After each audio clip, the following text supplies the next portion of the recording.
গতকালকেই দেখেছেন যে লুট করা অস্ত্র দিয়েই আপনার ক্যাম্প পুলিশের ক্যাম্পে হামলা করা হয়েছে লুটকৃত অস্ত্র দিয়েই, সেটার বিরুদ্ধে কি ব্যবস্থা নিয়েছেন এবং অস্ত্র উদ্ধারের ব্যাপারে আরেকবার একটু যদি বলতেন।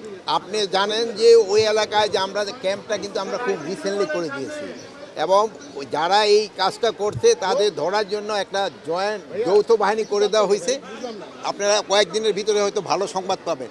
এই যৌথ বাহিনী অভিযান চালিয়ে যারা এখানে ফায়ার করছে তাদের আমরা আইনের আওতায় নিয়ে আর অস্ত্র উদ্ধারের ব্যাপারে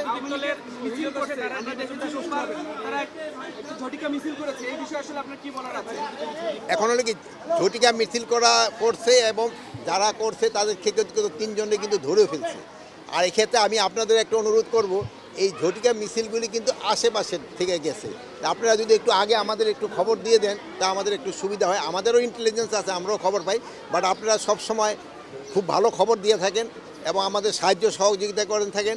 এই ব্যাপারে আপনারা আমাদের সাহায্য সহযোগিতা করবেন।